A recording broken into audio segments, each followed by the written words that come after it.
Oi, pessoinhas, boa tarde, tudo bem com vocês? Então, meus amores, vamos lá, né? Vamos continuar a nossa aula. Na aula anterior, nós corrigimos, né? Nós encerramos a correção das atividades do livro, né? Aqui, ó, amores, abram aí vocês o livro na página 65 para que a gente possa dar continuidade. Esse livro aqui, tá? Não é a produção de texto. Abram aí na página 65, inclusive vou até compartilhar a tela aqui com vocês, tá? Deixa eu compartilhar aqui para que vocês possam acompanhar juntamente comigo, né? Que ó, na aula anterior nós corrigimos até aqui e hoje nós iremos dar continuidade a essa atividade que eu pedi para vocês realizarem, tá bom? Vamos lá, meninos. Então aqui nós iremos falar de antítese, paradoxo. Deixa eu ver o que mais. Quais são as figuras de linguagem que nós iremos falar aqui? Cadê? Anáfora e inversão. Aí nós iremos falar um pouquinho de cada uma delas, essa leitura que eu tenho certeza que vocês já fizeram dos textos, né? E então vamos lá, amores. Vamos lá, deixa eu ver aqui com vocês. Deixa eu só mostrar aqui para vocês um pouquinho de cada uma, tá? Deixa eu abrir aqui. Peraí, só um pouquinho. Aqui, figuras de linguagem. Aqui, ó. Inclusive, eu até mandei, né, um material para vocês, né, lá nos blocos, que era para vocês olharem, para vocês fazerem a leitura, tá? Então, eu acredito que vocês já fizeram a leitura, já estão atentos a essa questão das figuras de linguagem.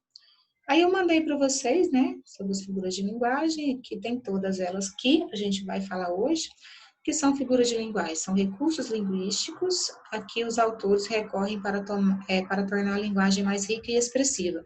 Esses recursos revelam a sensibilidade de quem os utiliza, traduzindo particularidades estilísticas do emissor da linguagem. As figuras de linguagem exprimem também o pensamento de modo original e criativo, exploram o sentido não literal das palavras, realçam sonoridade e vocábulos e frases, e até mesmo organizam orações afastando-o de algum modo de uma estrutura gramatical padrão, a fim de dar destaque a algum de seus elementos. Então, figuras de linguagem, né? É isso aqui. Aí nós iremos falar sobre cada um deles. Eu vou mostrar aqui, né, como que usamos e como que são alguns exemplos, né, de cada um deles. Vamos lá, antítese. A antítese é o uso de termos que têm sentidos opostos. Olha o exemplo aqui, ó. Toda guerra finaliza por onde devia ter começado, a paz. Aí nós temos outro exemplo aqui, ó. Sabe, Adão, tudo precisa de um contraponto. Para existir um positivo, tem que haver um negativo. Para existir o 0, 1, tem que existir o 0 menos 1. Sem o mal, como saberíamos como saberíamos o que é o bem? O que seria da paz sem a guerra?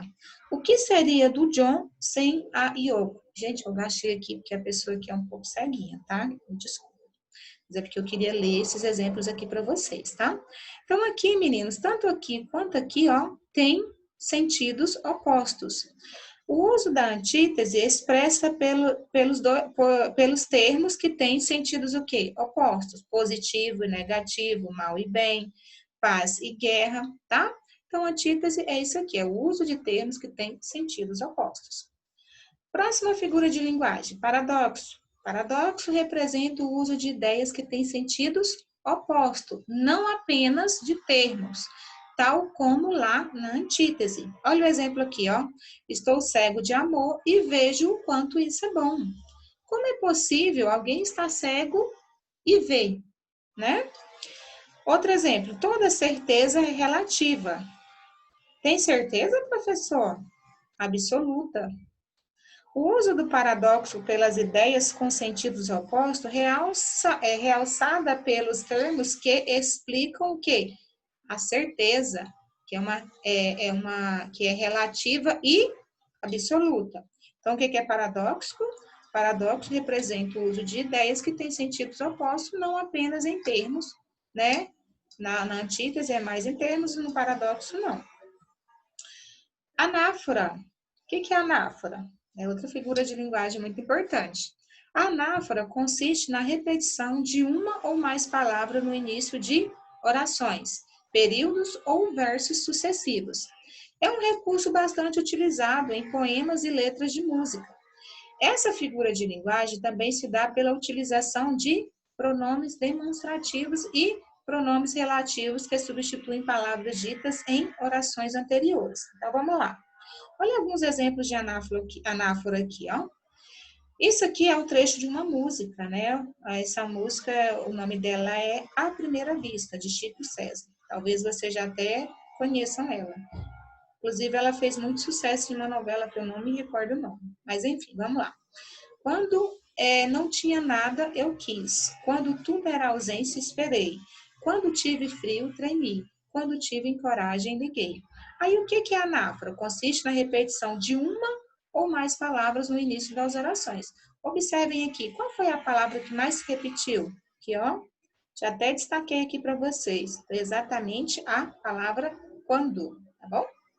Então, anáfora é isso aqui. É a repetição de uma ou mais palavras no início de orações, períodos ou versos. Próxima figura de linguagem. Hipérbato ou inversão. Aí, no caso, no livro de vocês, veio somente a palavra inversão, mas as duas é a mesma coisa, tá bom? Então, o hipérbato ou a inversão é uma figura de sintaxe que faz parte das figuras de linguagem. Ele é caracterizado pela inversão brusca de ordem direta dos termos de uma oração ou período. Sendo assim, o hipérbato interfere na estrutura gramatical, invertendo a ordem natural dos sentidos da frase. Por exemplo, feliz ele estava. Se nós fôssemos colocar na ordem direta, como que ficaria essa frase? Ficaria assim, ó, ele estava feliz, ok? Enfim, no livro de vocês, né, estamos falando dessas 4 figuras de linguagem. Então, vamos lá, meninos, já que a gente já leu um pouquinho sobre elas, percebeu para que cada uma serve, vamos responder, na verdade, vamos corrigir, né, a atividade. As atividades aqui, a partir da página 65. Abra um livro de vocês aí, vamos lá. Página 65 fala assim, ó. Antítese. Leia a seguir os versos de uma canção. Aí vocês já leram, né? O verso dessa canção. A letra A fala o seguinte. Nesses versos há algumas ideias opostas. Indique o que se opõe no primeiro e no segundo versos. E depois o que se opõe no terceiro e quarto verso. Então, vocês fizeram a leitura disso aqui, e aí está pedindo para colocar, né, indicar o que se opõe no primeiro e no segundo verso. No primeiro e no segundo versos, meninos, olha o que se opõe. A palavra silêncio, som e silêncio, né? No primeiro e no segundo versos, a palavra som e silêncio. No terceiro e no quarto verso, o que se opõe é luz e escuridão, tá bom? Então, aqui no primeiro verso é som e silêncio. E na terceiro e quarto versos, luz e escuridão, ok? Aí a letra B fala o seguinte, que ideia essas oposições sugerem? Meninos, essas oposições sugerem o quê? A existência de algo que sempre depende de um elemento contrário a ele, tá? Então, eles dependem, né? Isso aqui sugere o quê? A dependência de um elemento que é contrário um ao outro. Aí aqui está falando um pouquinho, né, sobre a antítese, vocês leiam aqui, aí vamos para paradoxo. Questão 1, aí pede para quê? Leia novamente uma estrofe do soneto de Camões, em seguida responda as questões abaixo. Aí vocês façam a leitura, né, dessa estrofe aqui, vamos responder as questões, corrigir, né? Esses versos reúnem ideias contraditórias. Identifique-as. Então, meninos, quais são as ideias contraditórias aqui? Olha só, aqui, ó, fogo que arde sem se ver. Fogo que arde sem se ver. Ferida que dói e não se sente. Um contentamento descontente. É dor que desatina sem doer. Isso aqui, meninos, são versos contraditórios. Aí vocês coloquem aí, tá bom? Vamos lá para a página 66. Vamos lá. Acompanhem aí, respondam. Aí a letra B da página 66 fala o seguinte: a oposição apresentada nos versos do soneto de Camões é absurda, exagerada ou possível de acontecer? Explique. Está perguntando, se a oposição que existe lá naquele soneto, né, nos versos do Camões, se ela é absurda, exagerada ou possível de acontecer. Meninos, ela é absurda. Por quê?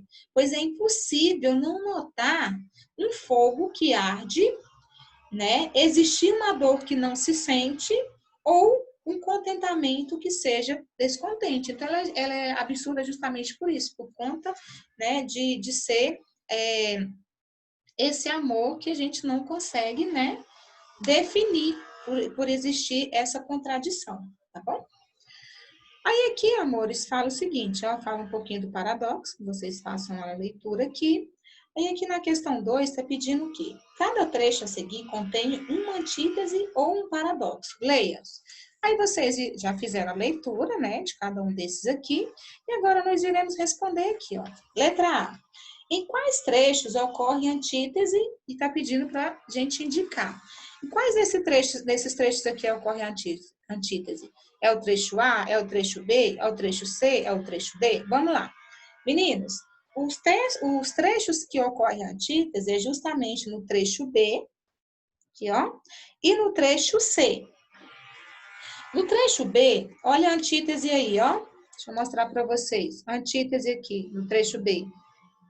Açúcar e o quê? Açúcar e sal. E o outro é doce e salgado. E no trecho C? Aonde que tem a antítese aí? Aqui, ó, lembrar e esquecer, tá? Então, aí, na resposta A, vocês vão colocar isso aí, ó, nos trechos B e C, porque nos trechos B, nos pares, aparece aqui, ó, açúcar e sal, doce e salgado. E no trecho C, é justamente esses pares aqui, ó, lembrar e esquecer. Aí a letra B fala o seguinte: em quais trechos ocorre paradoxo? Aí está pedindo para a gente indicar. Então, os trechos que ocorrem paradoxo é no trecho A e no trecho B. Quais são as expressões lá no trecho A? Cegos de te ver. E no trecho D? No trecho D, meninas, são as expressões, ó. Essas expressões aqui, ó. Incêndio em mares de águas disfarçado e rio de neve em fogo convertido, tá? Aí vocês coloquem aí. Vamos lá para a página 67. Na página 67 fala o seguinte. Letra C aqui, ó, amores. Página 67. Qual foi sua estratégia para diferenciar as antíteses dos paradoxos? Como que vocês conseguiram, né, identificar, diferenciar uma da outra? Meninos, a resposta mais coerente, mesmo que vocês responderam, não, se estiver dentro, né, de acordo com o que a pergunta, né, colocou para vocês, não precisa pagar, tá bom? Só complementem aí. É o seguinte, as antíteses, elas utilizam palavras de sentidos opostos, né, justamente para criar efeitos poéticos. Já os paradoxos são ideias contrárias à normalidade, que por isso soam que absurdas, tá bom? Então, vocês coloquem isso aí. Na letra D fala o seguinte, qual é o efeito do uso dessas figuras de linguagem nos trechos lidos? Meninos, justamente para mostrar os lados opostos das ideias e temas apresentados, né? Conferir com maior expressividade no texto. Então, qual é o efeito do uso dessas figuras de linguagem no texto? É justamente isso, mostrar, né, os lados opostos das ideias do texto, tá bom? Aí vocês coloquem aí. Amores, na página 67, nós também temos aqui, ó, falando da anáfora. Aí pede o seguinte: leia a seguir o trecho de um poema de Olavo Bilac, em que Romeu pede sua amada Julieta que saia à janela para que ele a veja. Aí tem aqui, ó, o trecho do poema do Olavo Bilac. Aí vocês já fizeram a leitura, agora a gente só vai corrigir as atividades. Aí, a pergunta é: que palavra se repete no penúltimo verso da primeira estrofe? Qual foi a palavra que mais se repetiu aqui? Olha só, meninos, no penúltimo verso. Aqui, ó. Tudo, tudo, tudo. Então, ela se repetiu 3 vezes. Então, essa foi a palavra que mais se repetiu. Ah, detalhe, amores. Olhem aqui, ó, essa informação. Aragem. O que é aragem? Às vezes tem palavras no texto que vocês não conheçam. Enquanto não tiver a explicação aqui, vocês pesquisem no dicionário, tá bom? Então, aragem, meninos, significa vento fraco e inconstante, tá? Então, isso é o significado da palavra aragem. Então, vamos lá. Letra B.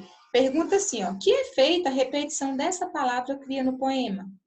Meninos, então essa palavra, né, que foi repetida várias vezes no poema, 3 vezes, tudo, tudo, tudo, qual que é o efeito dela? É justamente enfatizar o silêncio presente na cena, tá? Ela veio para enfatizar o silêncio que está presente aqui na cena, tá bom? Amores, vamos lá. Aí aqui embaixo, meninos, ó, fala um pouquinho mais sobre a anáfora, tá bom? Vamos lá para a página 68. Vamos que vamos para a página 68 aqui. Aí aqui na página 68, meninos, tem aqui, ó. Leia a seguir, agora a gente vai falar um pouquinho sobre inversão, né? As questões é sobre inversão. Leia a seguir algumas estrofes de um poema de Fernando Pessoa. Aí tem aqui, né, a estrofe do poema do Fernando Pessoa e aqui embaixo tem as questões. Vamos lá. A letra A fala o seguinte: nos 2 primeiros versos, que verbo foi empregado e qual a transitividade dele? Então, meninos, o verbo que foi empregado aqui foi justamente esse aqui, ó. Tararã, tararã, tararã, tararã. Aqui, aqui, aqui, aqui, aqui, aqui, aqui. Cadê? Suavemente, aqui, ó. Aqui, ó. Ó o verbo aqui, ó. Avança, né? Que é do verbo avançar, né? Que está no... Que, na verdade, a transitividade dele é um verbo intransitivo, tá? Aí a letra B fala o seguinte: qual é o núcleo do sujeito a que ele se refere? Qual é o núcleo do sujeito que esse verbo aqui se refere? É justamente a palavra onda, tá bom? A letra C. Os elementos da oração que compõem esses 2 primeiros versos seguem a ordem. A ordem seria sujeito mais o verbo mais o sujeito ou verbo mais o complemento? Aí, no caso aqui, meninos, é o verbo mais o sujeito, ok? Então, vocês marquem essa segunda opção. Letra C. Esses termos da oração estão na ordem direta ou indireta? Eles estão na ordem indireta, meninos. Porque se a gente fosse colocar esse termo na ordem direta, ficaria assim, ó. A grande onda do mar, né? A grande onda do mar cheia de sol avança suavemente. Então, a grande onda do mar cheia de sol avança suavemente. Então, esse termo, né, esses termos, eles estão em ordem indireta, ok? Vamos lá para a página 69. Fala assim, ó. O hino nacional brasileiro é marcado por uma das figuras de linguagem estruturada nessa seção. O trecho reproduzido a seguir exemplifica isso. Leia-o e responda as questões. Aí aqui, meninos, tem uma parte do hino nacional. Do que a terra é mais garrida, teus risonhos lindos campos têm mais flores, nossos bosques têm mais vida, nossa vida no teu seio mais amores. Aí aqui embaixo tem, né, essa palavra garrida aqui, ó, o que é isso? Que tem elegância, que tem graça, tá? Aí a pergunta da letra A é a seguinte: a que aspecto do nosso país esse trecho do hino faz referência? A que aspecto, meninos? Olha aqui, ó, o que representa isso aqui? Representa o quê? A natureza, tá bom? Letra B. Com relação a esse aspecto, nos 2 primeiros versos é feita uma comparação. Quais elementos são comparados? Os 2 primeiros versos aqui, ó. Cadê? Com relação, né, nos 2 primeiros versos é feita uma comparação. Quais são as comparações? Aqui, ó. Teus risonhos, né? Lindos campos, né? É a primeira comparação, teus risonhos, lindos campos. E a segunda são comparados o quê? A terra com mais garrida, tá? Então, aqui, ó, teus risonhos, lindos campos, e o outro é a terra mais garrida, ok? Quer dizer, a terra, aqui o significado, que tem sua elegância, que tem sua graça. Ok, letra C. Que locução conjuntiva foi utilizada para construir essa comparação? Meninos, a locução conjuntiva que foi usada foi justamente essas duas aqui, ó. Mais, aqui, ó, mais e do que. Do que é uma conjunção que foi usada, uma locução conjuntiva, e mais, tá bom? Então, foram essas duas. A letra D fala o seguinte: considerando a posição dos elementos comparados e a posição das partes da locução conjuntiva, pode-se dizer que a frase que forma os 2 primeiros versos está em ordem indireta, tá? Essas frases, essas duas aqui, ó, elas estão em ordem indireta, ok? E a letra E fala o seguinte: que figura de linguagem está presente nesses versos? Justamente essa figura de linguagem aqui, ó, a inversão, tá bom? Porque, meninos, se nós fôssemos reescrever, né, essas frases aqui, como que ficaria? Teus risonhos lindos campos têm mais flores, do que a terra é mais garrida, tá bom? Amores, então nós finalizamos por aqui na página 69. Deixa eu interromper aqui o nosso compartilhamento. E é isso, meninos. Qualquer dúvida, né, em relação à correção dessa atividade, se ficou dúvida, vocês mandem lá no grupo, que a professora Aline vai me passar a dúvida de vocês. Daí eu gravo uma videoaula ou um áudio, né, esclarecendo a dúvida de vocês. Não esqueçam de acessar o nosso YouTube. Lá no YouTube tem muitas aulas, né? Tem muito material, tanto de língua portuguesa quanto de outros professores, tá bom, meus amores? Por hoje é só. Muito obrigada, tá? Fiquem com Deus. Um beijo no coração de cada um de vocês e tchau, tchau.